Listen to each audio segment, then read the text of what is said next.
Hi, and welcome to the Punk CX podcast.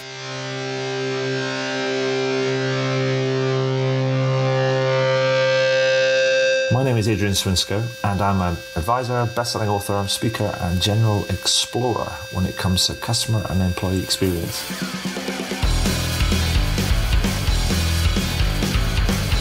I'm really interested in figuring out what it takes to build organizations that produce better outcomes for both customers and employees. So with that in mind, I seek out and interview CEOs, entrepreneurs, business and tech leaders, authors and academics to uncover some clues about what it takes to build such an organization. Now, some of you may know the podcast as the Rare Business Podcast, but I decided to rename and rebrand the podcast recently. This is for a number of reasons. First one was to mirror the title of my book, Punk CX, which was published in June 2019. Two, because I'm a fan of punk music. And three, it's just more fun, right? Anyway, if this is your first time listening to one of these interviews, then hello and welcome. And please do dive into the archives at adrianswinsko.com, as I've now completed over 300 of these interviews in the last few years. If this is not your first time listening, then welcome back and thank you. Anyway, that's enough for me right now. Let's get into the interview.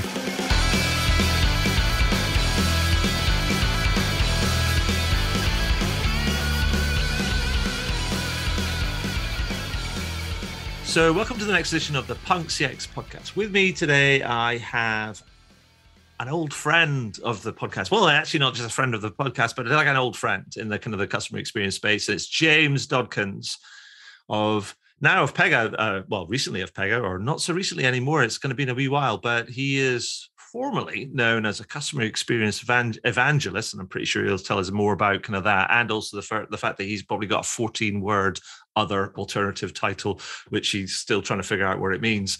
But first of all, hey James, nice to see you again. How you doing? Yeah, nice to see you too. How are you? I am splendid, sir. So, James, I'm pretty sure there's probably not that many people in the world that haven't heard you wax lyrical about kind of like about experience and stuff. But for the benefit of those one or two people that have been hidden under bushels of wheat somewhere in the world for the last kind of like decade or so, can you give us a bit of a thumbnail sketch on you and what you do for Pega?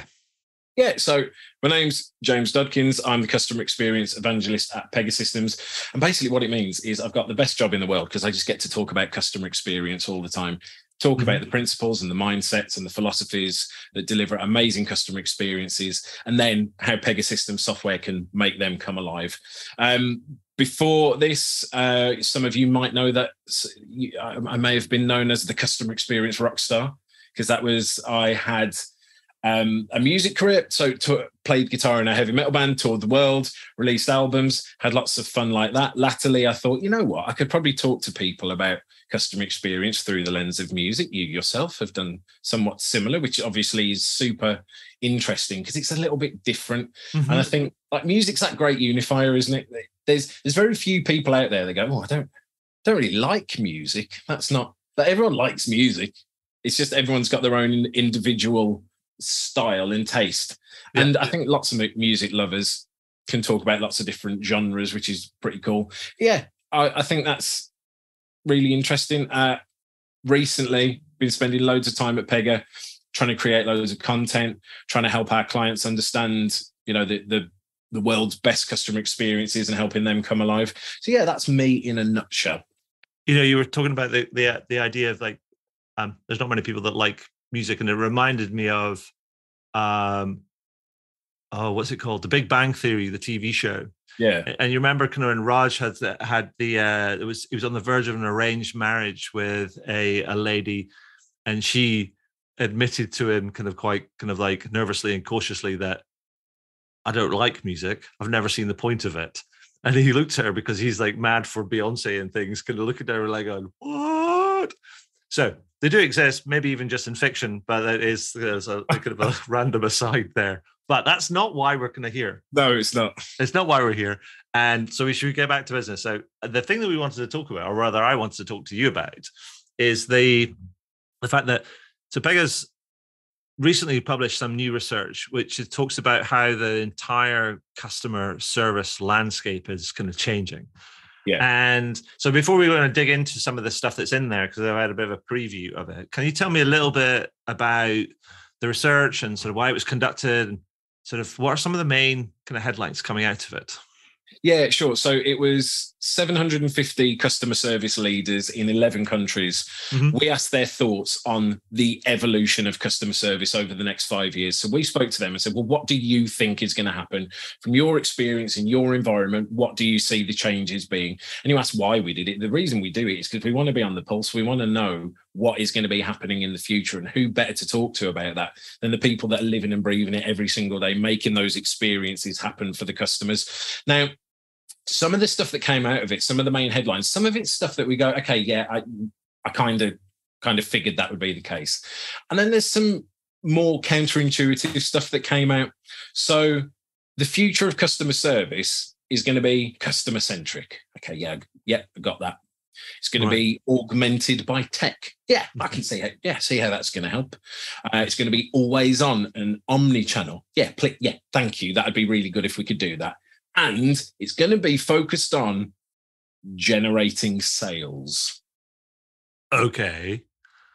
So have we just crossed the Rubicon? Kind of like we talk about silos and things, and kind of how sales, marketing, and service aren't kind of aligned. Is like, does that mean that we've crossed the Rubicon and smashed down some walls, or is there something greater there? Because the idea that customer service is going to generate sales might feel counterintuitive to me. What's the thing underneath that?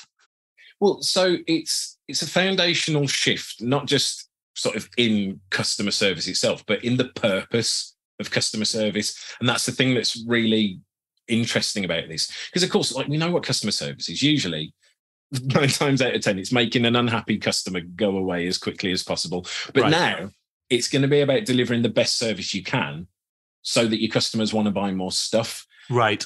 Like, you might think that's a bit unscrupulous. Like, what? You're only going to give good customer service to make more sales? Well, yeah, who cares? I don't care why a company is going to give me good customer service. I just care that they are.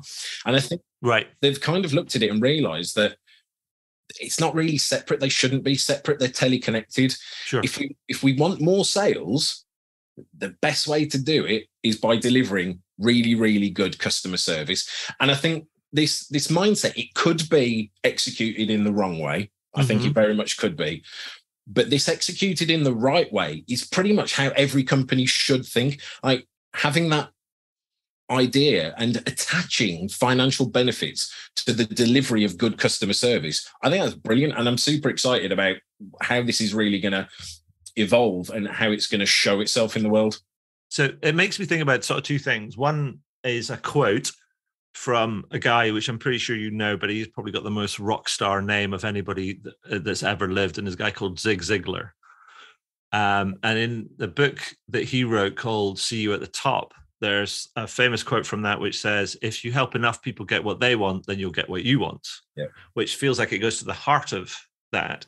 But then the other thing it made me think about was, it took me back to my physics lessons for when I was at school. And I remember this idea, like trying to learn the laws of kind of magnetism and power and all that type of how those things work. And my teacher always kind of said, we also kind of tried to make this kind of right-angled, 3-pronged right-angled sort of shape with your kind of like 2 forefingers and your thumb all at right angles to each other. And so that's how forces work in terms of magnetism. So it's almost like things happen at right angles to each other. And I think what he meant was, he explained it in like this triangle sort of thing. So if you imagine you've got like a right angle triangle, you've got point A at the bottom, and you go straight up to point B, and then you go along horizontal to kind of point C, and that's all the kind of the points of the triangle.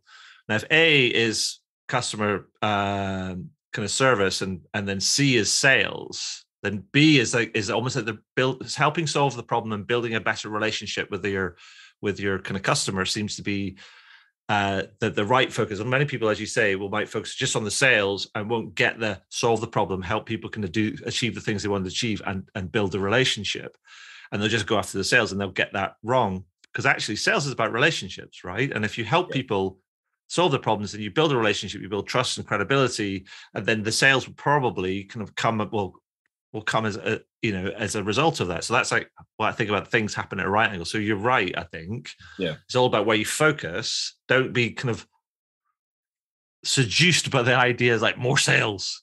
Yeah. kind of to the detriment of everything else. It's interesting you say that. And one thing you said, like sales is about relationship. Well, customer experience is about relationship. Yep. And it's one of the craziest things. That customer experience isn't about experience at all. It is about relationships. It just so happens it's the experience that helps build that relationship. Yep. The other thing you said about the sort of teleconnectedness of point A and so do you play golf?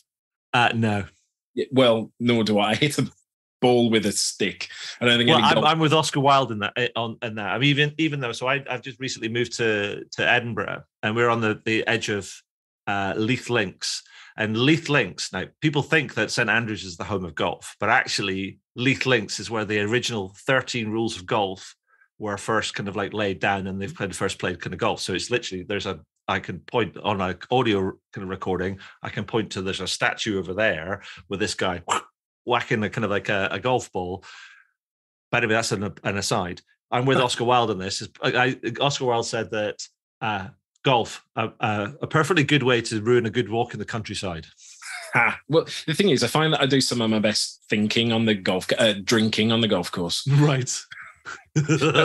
So right. The point that I was wanting to make is, so I'm not very good at golf. And when I drive, do the first hit, the one where you're supposed to hit it the longest, I've got a wicked hook and it hooks off to the right. Uh-huh. Now, instead of being a sensible adult and going getting lessons to try and fix that, all I do is I just aim over to the left. Right. So I focus on this tree over there. However, I have to believe with every single fiber of my being that I am aiming for that random tree over to the left. Or it'll never hook properly to where I actually want it to go. And it's that sort of mentality with this.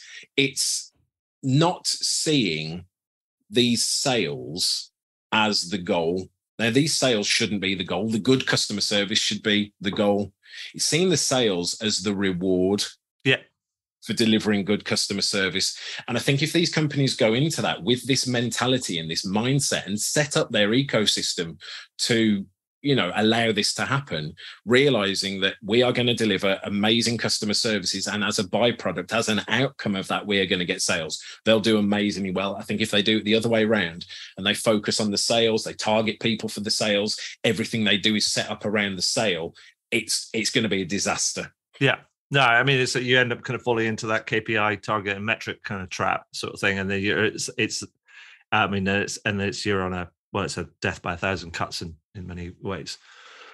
So that's really interesting. But what I wanted to do also is kind of dig into a couple of the things that the highlights of the survey that I thought was kind of interesting. And it's like there's these kind of almost like there's like tectonic plates kind of moving around. Because one of the big findings in the survey was that in some markets, millennials are already the largest group of consumers and that Gen Z are on track to overtake them. Now, these two groups together represent like the first two generations of consumers that to grow up digitally native, as it were. Yeah. And the survey suggests that, or posits that, due to their digitally native tendencies, they will drive a radical reshaping of what constitutes good customer service. So that's a long statement. Let's kind of pick it apart. So first of all, what markets are we talking about where that shift has already kind of happened? And where is it likely to kind of move kind of like next? Because I think that's kind of like, that feels like there's a changing, not of the guard, but it's a changing of is a shift really. There's some big shifts going on. Yeah, it's super interesting because like Gen Z and millennials, they're going to make up most of the population soon. Like in the US, they're already over 50% of the population. Right. That's 50% of the population that have never not had digital. Mm-hmm. And of course, the other 40 whatever percent tend to still be people who want to talk to someone, they want to phone in, they want to have that conversation. Man, Gen Z and millennials do not want to talk to anyone. If there's anyone out there that's a parent of a Gen Z or a millennial, they know they don't want to talk to anyone, probably not even their parents. And it's because they've grown up in a very instant receive everything now world. And companies are going to have to pivot and craft those experiences to basically give them those needs. As those needs and expectations evolve, the technology is going to evolve with it. The companies need to evolve with it. And it's kind of good. It's a good thing, because there were companies in the past that were like, we're going to be digital first. And you go, wow, why? And they go, to cut costs. And you go, well, that's not really the way, that's probably not the right mindset. Now they're going to be going, we're digital first. And we'll go, why? And they go, because our customers demand it. So that's the massive landscape shift. And the thing is, that shift has happened already. It's already happened. And it's just, we're taking time to catch up with it. So this future of customer service is catching up to where it really needs to be right now, actually. Yeah. But that's what we're going to see. I mean, I think so if it's already happened in the States, I mean, how long is it going to be before pretty much, I mean, across the 11 markets you talked to, that how long is it going to be before kind of like all of the markets have tipped that way? And it's basically like the kind of the largest chunk of the world is in that sort of space. Interestingly, I don't know. Oh, okay. Well, that's fair enough. Soon. So, I don't know how soon is. So, ladies and gentlemen, it's coming. It's coming to a cinema near you. Yeah, coming to a call center near you. Yeah. But I guess I mean, I want to dig into that kind of what does that mean for our expectations? Because you talk about this idea that the future customer experience is like the brands are catching up to the future, because the future is like now. Yeah. And it's all about kind of what does that mean for businesses? What are they going to have to do to meet that sort of new high bar of expectations? I mean, kind of to pull their socks up, as it were. Yeah, I mean, for me, and I'm pretty sure I've spoken to you about this before, there's 6 main elements that come with this that apply to pretty much every experience. And it's easy, fast, convenient, trackable, personalized, and predictive. So in the terms of millennials and Gen Zs, it's a case of, so easy, one click, it's done. Things like being able to log in with their face. It's the biometrics, that all of that. It's being able to achieve the outcome they're there to achieve in the least steps possible, absolute minimum least steps possible. Because again, we've got to realize that these people aren't doing business with us because they really want to do business with us. They're doing business with us because they want to achieve something, a target or a goal or an outcome. We've got to realize what that is and then help them do it in the least steps possible. Then you got the fast part, and it's the same. It's just doing it in the least time possible, getting the time to outcome to be the shortest time, because and every generation is, I imagine, going to be the same. They're going to get less and less attention span, less and less patience, and demand more and more immediacy. Then you've got convenience. Now, convenience is the time and place that you deliver this, and this comes down to the always on app-based delivery methods of service. It's not going to be good enough anymore to tell people that you need to call in to a contact center between 9 and 5. That's not the world anymore. That's not the world we operate in anymore. You have to give many different channels. And the thing is, it's channels within channels. So a mobile channel, you need to be able to do it through Twitter, through Facebook Messenger, Apple Business Chat for Business, or whatever it's called now. There's probably going to be TikTok for Business soon. I don't know that that's going to happen, but watch this space. It probably is. Someone somewhere is going to hear this and go, oh, I should do that. There'll be TikTok Messenger. I'm going to want to be able to message Virgin Airlines on TikTok and ask about a flight delay, and they're going to need to respond. Trackability. This is about people. It's trying to take away the anxiety of experiences for people and the anxiety of service, right, especially for longer experiences and longer processes that are going to span days and weeks, even months sometimes. Like with a mortgage, let's say you're getting a mortgage on a house that is a very long, very complicated, multi-step experience. Allowing a customer to see the process they've got to go through and allowing them to see the progress in that process is a fantastic way, not just to alleviate that anxiety for customers of knowing where they are and what they've got to do. Has this been done? Has this worked? Did they receive my documents? Have they been accepted? Have they been looked at? But also it's a great cost-cutting mechanism because you don't have people calling in all the time to check stuff. You're allowing them to do it themselves. It's that self-service element. Trackable, personalized is the next part. Again, we are growing up with a generation of people that are using apps that are essentially individual personalized apps for them. No other person in the world would ever have the same thing, because they're using AI and machine learning to create that personalized experience for that person. That is now an expectation. They're not there thinking, oh, okay, well, my bank couldn't possibly do that because they're a bank. As like, Shep Hyken says, customers aren't benchmarking you against like other people in your industry. They're benchmarking you against the best experiences you've ever had. And they're going to grow up just expecting this level of personalization. So we're going to need to have to do that as well. And then there's predictive. Now, this is a really interesting thing, because predictive kind of breaks off into two parts: proactive and preemptive. So proactive is something's gone wrong. You get out to a customer before they realize it's gone wrong. You let them know what's going on, and you let them know that you're putting it right. Preemptive is putting it right before it ever even goes wrong. It's stopping it going wrong in the first place. And those 6 things together are really going to make up customer service of the future, because those 6 things are the core elements to really, really good customer experiences. And of course, like they're interchangeable. You could take us as customers and you could apply those things, but easy for me is probably different to you as it is to a millennial, as it is to a Gen Z. So we need to take those principles. The principles don't change. It's the content of those principles that does. So it's a really good question. And for me personally, that is my personal opinion. We're going to look through that lens, and that's how customer service is going to evolve and change. Yeah. So I think we kind of you said 2 things at the end. So the around the predictive, which is the proactive, and the preemptive. Yeah. So the preemptive feels like a self-fixing thing. So it's like it's almost an operational thing that happens in the background, which you can use kind of like your kind of operational data and all this sort of stuff to kind of to understand it and then fix things as before they kind of happen, before they kind of emerge onto an external kind of customer's kind of like radar. But then we also know that like stuff happens, right? And we're never going to be 100% successful with preemptive. And then therefore the proactive stuff is going to be increasingly essential.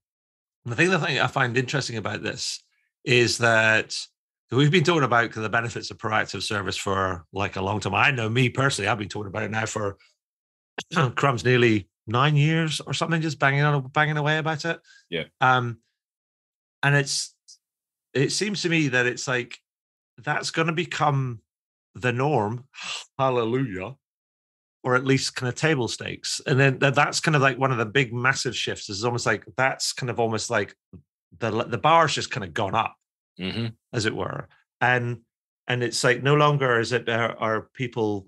There's no really any excuses for people to not do that now, particularly given that their customers are increasingly going to expect it. Is that right? Yeah, that's the thing. It's all it takes is 1 or 2 companies, like large companies that we all get exposure to do it. And then it becomes the expectation. And then everyone else has got to basically like clamor to try and do it as well, like scurrying to try and put it in, because it just becomes the expectation. Go on, sorry. No, go ahead. You were going to say something. I don't know what I was going to say now. Never mind. It was probably something really good. Just imagine I just said something really good. I was like, brilliant. But the report talks about this, because almost a bit like it says that we're on the cusp of this big transformation, like the biggest transformation that we've seen before. And I think that's fueled by this kind of generational kind of like shift. So, I mean, what should brands kind of be doing to prepare for this? I mean, it's like, given that you already kind of said, I mean, the change has already happened. It's here, but it's almost the surge of change is coming. So what should they be doing? So there's some interesting stats about it. It was 54% said that their biggest customer service challenge was moving from reactive to proactive and preemptive. So that's most customer service leaders are saying, like, look, this is our biggest challenge right now, moving from here to there. I think that's step one, just understanding that it is a challenge and that you need to do it. Right. But the great thing is 76% said it was a priority for their future of customer service. So most are saying, okay, this is a challenge. It's my biggest challenge. 76% are saying it is a priority for the future. There's many different paths to get there, but I think across the board, universally, step number one is identifying it as something that is an imperative for the future. Right. And do you have any examples of brands? You talk about how this is already kind of here and it's already happening. And I'm pretty sure that, you know, Pega works for some massive brands, some of the biggest organizations in the world. Have you seen some brands that you're working with that are just like, they get it, they're on it, they're ahead of the game? And if so, can you tell me who they are, or like describe them, kind of who they are, describe who they are and kind of what they're doing and what sort of benefits they're really, because then it sort of makes that the research and the findings and the implications kind of real. Yeah. So names I cannot, or I'll get sued, which you don't want me to get sued, do you? No. Okay. So, but we work with massive companies all over the world, telcos, airlines, banks, healthcare providers, governments. We work with loads of people. Sure. And some of the stuff that we've been doing, so one tech company, we managed to get a 56% reduction in average handle time. So that's massive, you know, like being able to cut it by more than half. Was that by kind of doing a more of a proactive, kind of taking a more proactive approach to that, or? So it was less preemptive, more proactive. Oh, okay. It's more about guiding agents. So once someone has come through, it's using AI to look at the context of the experience that the customer's had in the past. Right. It's using one centralized place for logic, a brain. We call it a brain. Yeah. It's our center out technology to hold all the information of the entire experience that has led up to that interaction. So we can put it in front of the agent and be like, look, this person's done this, and this. This is what they're trying to do. Here's the stuff you're probably going to need. Here's the resolution that's probably going to be best. Here's the next best action. And even we're doing this now. We're saying, and maybe because of these things, you might want to offer to sell them this thing. But it's making sure that it's contextual and right for that customer, and it's a unique offer. So doing that and putting everything in front of the agent as and when they need it, it helps them get to faster resolutions. It helps them get to the right resolutions, give the right outcomes to the customers at the right time, every time. And it cuts down the amount of time that it takes to do it. So everyone's happier. That's what's so cool about this. The customer gets on the phone, not expecting them to know anything, expecting to have to tell their whole story again, even though they've already told it to a chatbot or whatever. Yeah. Get through, the person knows exactly who you are, exactly why you're calling. They've already got the resolution ready to go. Click a few buttons and it's done. The customer goes, oh, wow. Okay, that's pretty cool. The agent's happy because they're not having to listen to an upset customer who's super upset. Agents don't want to have to make you repeat your stories over and over again. Nobody wants to do that. It's just a necessity when your tech isn't joined up. So they're happier. They feel like they're actually helping the customer. They get to talk to happy people, which is nice. And then the system saying, well, I mean, if they were happy with this, they might like this thing, puts it in front of them, puts the offer to them. And you say, wait, I've got an offer here for about this thing. Do you want to go for it? And they go, yeah, you know what? That'd be really good. Everyone's happy. That's good. And that's just one example. That's just, we've got hundreds and hundreds of examples. And that's, I guess that's an example of, and assuming that, you know, I don't know, 30 times out of 100 or 40 times out of 100, when you put that offer to something, they say yes and take it up, there's the increase in sales for providing kind of great service, that what you were talking about earlier on.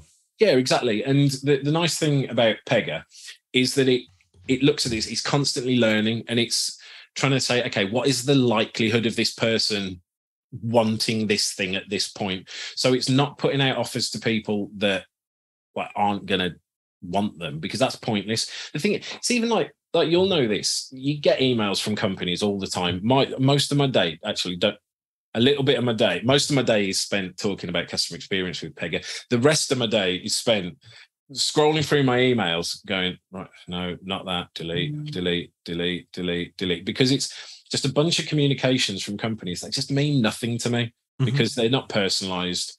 They just blanket like emails that get sent out. All you're doing with that is you're just training your customers to not open your emails. Like one day they might send me the absolute most personalized, brilliant offer in the world that I'll buy 100 of. but I probably won't open it because you've already taught me that there's no point opening your emails. We want to get away from that and sort of you using the AI and this brain to understand the customer, understanding the context of what they've done before, their entire experience, their entire relationship with you as a company, and then being able to say, actually, from all of that stuff, we think there's a 90% likelihood they'll want this thing. You know what? If they turn around and say no, then they recalculate. They go, okay, other customers in this situation, maybe they won't want it. And it's a constant learning thing, but we're pretty good at it. So so thank you for that. I mean, I think so. I want to move on from the research kind of a little bit, but I wanted just before we do that to ask you: is there anything that we've missed out that you want to kind of like throw in or highlight that's come out of the research that you're going, "Ooh, that was interesting. We should kind of flag that." I think probably the most interesting parts for me were the ones we've called out. The fact that these leaders are going to be focusing on delivering good customer service to increase sales. Mm-hmm. The fact that we already know this, but of course the world is going to become mostly millennials and Gen Zs, and in the US they already are. So we're going to have to change things, and it's a completely different mindset to the way that we interact with them. And what was the other one? There was another one that was proactive, preemptive. There you go. Like we've been talking about that for yonks for absolutely ages, and it's super exciting that we're probably on the cusp of that being a regular thing that is just a day in, day out way of being. Awesome. Thank you. So what I wanted to do was just to kind of like, I know you work with, so Pega's a big firm, works with some big kind of brands, big organizations kind of across the world. Yeah. And you're in the sort of thick of it now. The last couple of years, I mean, like 2020 and 2021, we thought was weird. Yeah. And then we came into 2022 and we thought, we can start to exhale. And then like, no, it's got not as, kind of just weird on a different sort of like vector. And so we're in this kind of weird kind of place right now. It's weird and challenging. And I guess for different reasons, I mean, where it's the interest rates and inflation and supply chain shocks and all these different sort of things. What do you think are some of the lessons that you've learned over the last couple of years that you think will help help us navigate, or help you navigate, or firms navigate kind of the challenging times that we currently find ourselves in, or and also for challenges kind of going forward, if any of that made sense? Yeah, I mean, one of the most interesting things that I learned during the pandemic was understanding how it is that we actually make human connections and relationships. And there was a book written by a guy called Edward T. Hall in 1966, and it's called The Hidden Dimension, super heavy metal. So I'm reading that thinking, this isn't about heavy metal at all. It turns out it was about how, that isn't why I've read it, but it turns out it's how we use proximity. Mm-hmm. So how close we are to another person to build relationships. And it's talking about all of these different proximity zones, but there's a 1.5 foot intimate zone. And that's where we tend to make our most deep and meaningful relationships. And it got me thinking about that, like, of course, the pandemic, there was a total hyper depletion of human contact and a total hyper reliance on the virtual world. And I think some of the stuff you're talking about is it has caused this hyper amplification of emotions and feelings. And as a result, our reactions have been hyper amplified. And then that means stories about things get hyper amplified. Unfortunately, it tends to be the more negative stories that do. So we're just hearing more and more of this. But there's opportunities with this as well. It's looking at it and thinking, well, this 1.5 foot intimate gap is where we make real relationships. But over the years, like from cave people times all the way up until now, we've basically just tried to circumvent it by leaving messages on cave walls and like carrier pigeons and smoke signals. And then, of course, with letters we send to people to build relationships, to feel close to them. And then you've got radio where you feel like there's a voice right next to you. And then TV where you're seeing people right next to you. Mm-hmm. And then film, and then the internet. And that's where it starts to get interesting, because all the other stuff like TV and radio, it's quite one-sided. Like you feel you're building a relationship with that person that you're watching on TV or that film star, but they've got no idea who you are. Mm. the internet has really allowed us to create deep and meaningful reciprocal relationships with people all over the world, people we've never met, people on different continents. Mm-hmm. And it's made me realize that that's something we probably need to think about more when it comes to just business in general. Yep. This computer, this thing we've got in front of us, so you're in Scotland right now. Mm-hmm. I'm in England. We're in completely different countries. Mm-hmm. And we're having a conversation. We're building a relationship. And you are within my 1.5 foot intimate zone now. Right. Congratulations. Well, thanks very much. Because you're on my screen and I can see you there. And so we're kind of tricking the brain a little bit. Mm-hmm. And companies can do this kind of stuff too. They can realize that getting closer to their customers, getting in front of their customers is something that can really help build deep and meaningful reciprocal relationships. Mm-hmm. And when it, like, tying it back to the stuff we've just been talking about, being able to deliver self-service and automate a lot of stuff out of, customer service experiences is super useful, because what it does is, when you get these more emotional experiences, transactional experiences, just automate away, just make them happen as quickly and as easily as possible. But when you come up against these emotional experiences, you can really spend time with a customer, dedicating your time to helping them achieve whatever it is they need to achieve, or solve whatever it is they need to solve. And that builds very deep relationships with people when they're not feeling like they're being rushed off the phone, when they're feeling like the agent is really invested in finding a solution. And the only way you can do that is by allowing the agent to be invested in finding a solution, mm-hmm. when you're not so hell-bent on trying to rush them off the phone to deal with someone else. But the only way you can do that is by giving them a lighter load. And the only way you can do that is by taking a lot of the mundane, boring stuff they have to deal with on a day-to-day basis and helping customers self-serve with that. And there you go. That's pretty much one of the most interesting revelations I think I had during COVID. Nice. I mean, it reminds me of, like, so I was speaking to, I was in a workshop yesterday with a client, and we were thinking, I'm working with like a group. It's like 1,000 person, just over 1,000 person organization. And so it's like, no small beer, as it were. Mm-hmm. And the group that I'm working with is trying to promote this culture of service excellence within the organization. And there's about 25 of them currently. And I said to them, I said, like, think about it this, and this is based on the kind of a story that I'd heard and something else that I'd learned from, Tom Peters kind of a while ago. And it's about the nature of how things work. Yeah. And I said, if you think about organizations, and think about what we've gone through, oftentimes is, if you want to get something done in an organization, rather than just calling somebody or sending an email or whatever, we used to just kind of either get up from our desk and wander down the corridor, or go upstairs, whatever, tap someone on the shoulder, go, "Hey, James, yeah, do you got 5 minutes? Can I ask you a question?" And you're like, "Yeah, sure." And it's like that relationship thing, right? And I said, we don't, sometimes if we're still working remotely or we're working in a hybrid fashion, we can think about that and what we can do in order to do that. So like you said, it's like we're building this kind of proximity via the kind of call. And I said to them, imagine this. Imagine there's 25 of us, right? And imagine if we met one new person that we didn't know in the organization, one person per week. So for a 15, 20-minute chat over the course of 50 weeks, over the course of a year, that this little network, if it stayed the same size, could know everybody in the organization. Like, imagine how powerful that would be. Imagine that's kind of that, you're the living brain of the organization, because you just know everybody and you know how to get things done. And I floated that with them, and there was a lot of eyebrows kind of went up, kind of like, they were like, what? I'm like, it's just maths, right? It's just maths and effort.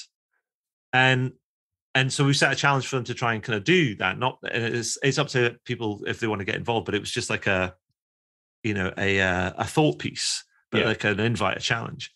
Well, it's like with Zappos. I watched Tony Hsieh give a keynote before, mm-hmm. about how they design like chance encounters, Mm-hmm. because like they don't want all the agents only knowing the agents. They don't want all the accountants only knowing the accountants. They don't want to keep people in silos. And there's other stuff they do, but one of the main things is designing these chance encounters to make it so that an agent could run into an accountant and sort of force them to have conversations. Mm-hmm. And I was just like, oh, that is just such a smart way to build this entire company culture and, you know, forge relationships that otherwise wouldn't have been forged. So I love that idea of setting a challenge out to try and get as many people in the company to know as many people as possible, because of course they'll share their challenges, they'll share the successes, and the more everyone knows about what everyone else is doing, those silos start to slowly crumble, and that's how you operate as, you know, one entity with one vision and one mission. Love that. And so, but I think what I was also thinking was, because of that, there's that kind of proximity sort of thing. But then I was thinking back to your thing about kind of the proactive thing. Imagine if you extended that by a dimension and included your customers in it. And you could, because we think about proactivity, particularly in the service domain, but about getting in front of problems. What about if we thought about it not from a problem perspective, but from a relationship perspective? And we were proactive about the relationship. So I called you up randomly, kind of just like, hey, James, how you doing? We just want to say thanks for being a customer of kind of like of X, Y, and Z Corporation. Just want to check in to see how you're getting on with your new thing or your new kind of that or whatever, and see if there's anything that we can help you with. And, you know, and to do that kind of proactively with no agenda, just as an investment in the relationship, just to check in and things. Now, is there any kind of like, the financial bods and go like, what's the ROI on that? Well, there is no ROI on that. It's an investment in the relationship, with hopefully in the belief that you build a strong relationship, you get sales and loyalty and stuff out of the back of it. But it feels to me that there's potential opportunity to kind of stop just thinking about proactivity in a service domain, and actually think about it in a relationship domain. Yeah, I love that. The thing, you could measure the ROI of that, because you do it with a subset of people, and then say, well, this is how much more they spent with us versus these people. I assume it would be more. That's my assumption there. That would be my hypothesis going in. But what it makes me think of is this idea of milestone moments. So looking at particular moments within relationships that are milestones.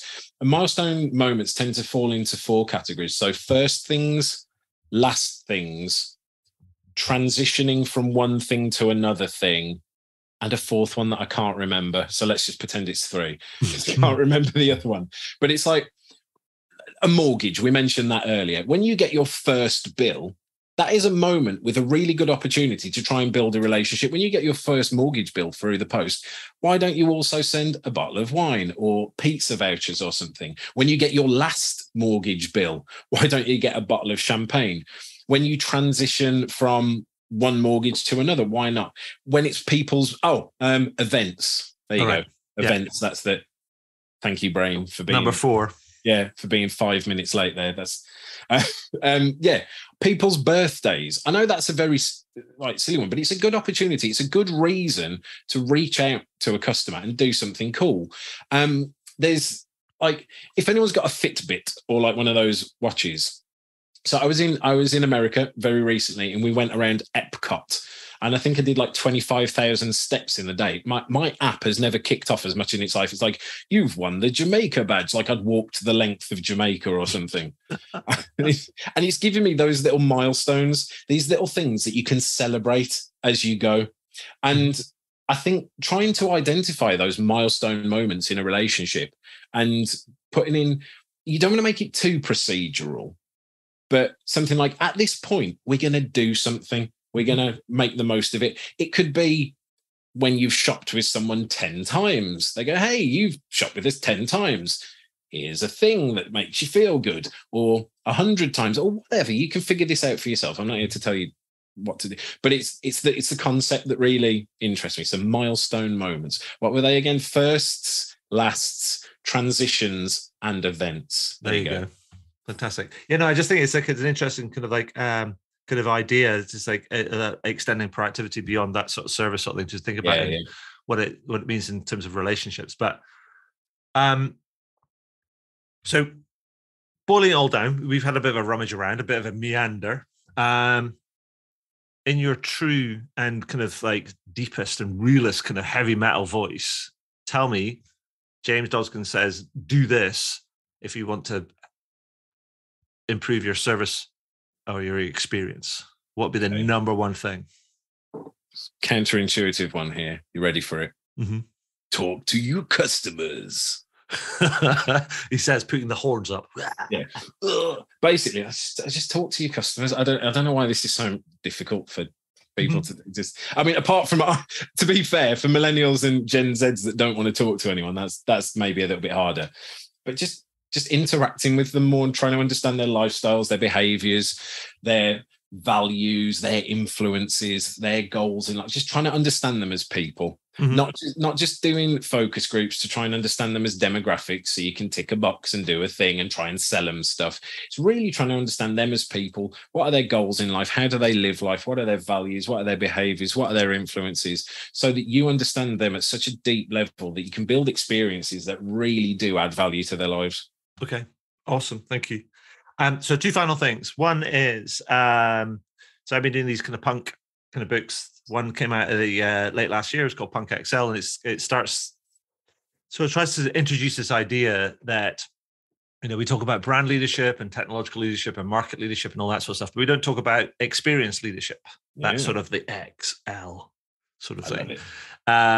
And I've been asking kind of people, what sort of company or brand do you think is an experienced leader? Either kind of they are getting it, they're doing it in a holistic, integrated, systemic sort of way. They're raising the bar. I mean, who do you think is up there for you right now?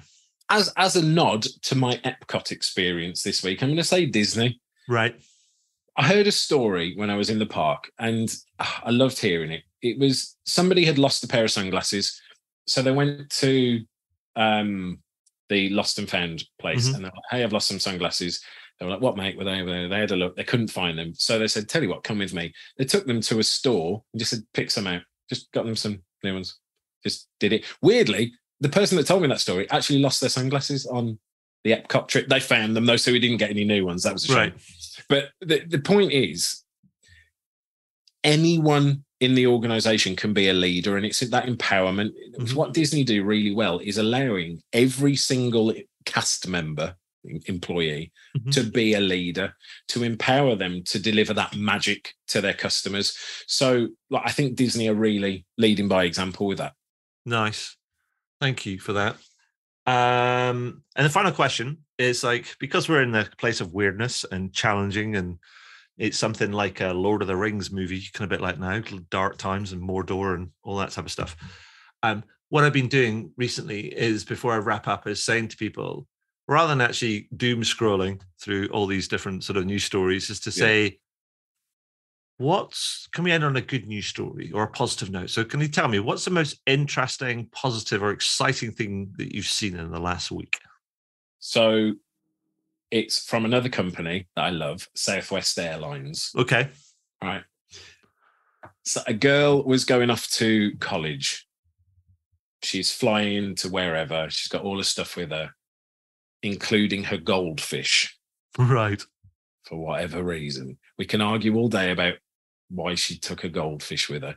But of course, she gets to the security line and like, you can't bring a goldfish with you. And she's like, why? Like, because it's a goldfish.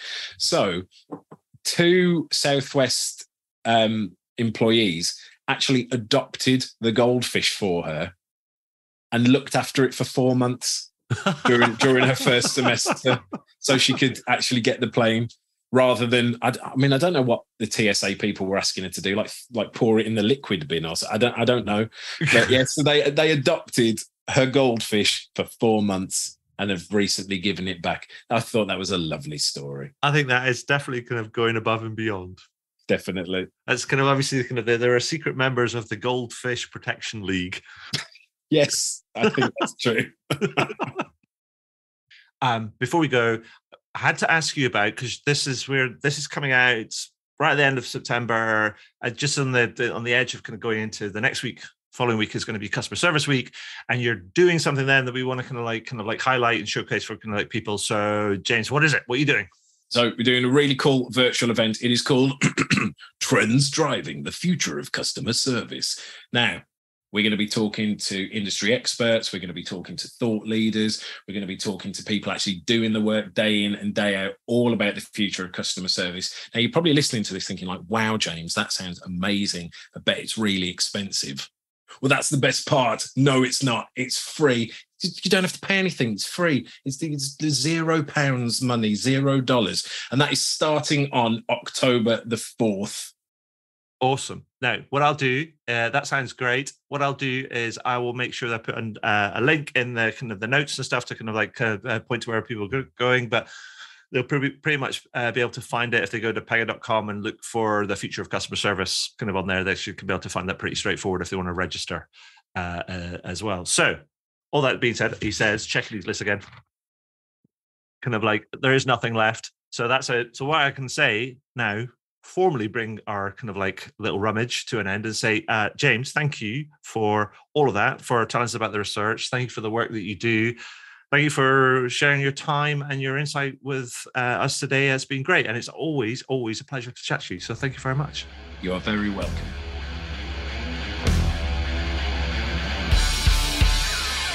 Well, that was cool. I hope you enjoyed it. I did, and I always do actually, because I always learn something new when I speak to some of these amazing people. And it's always something new that I can incorporate into my writing, speaking, workshops, and other sort of advisory work that I do. Now, if you're interested in learning about any of that sort of stuff, then you can find out more about how I work with clients over at adrianswinscoe.com. But one final thing before I go, please consider heading over to iTunes or Spotify or whichever podcast platform you choose to use, and do leave a review. Every little helps, as they say. Anyway, that's all for now. Thank you for listening, and do tune in again soon. All the very best. Cheers. Bye.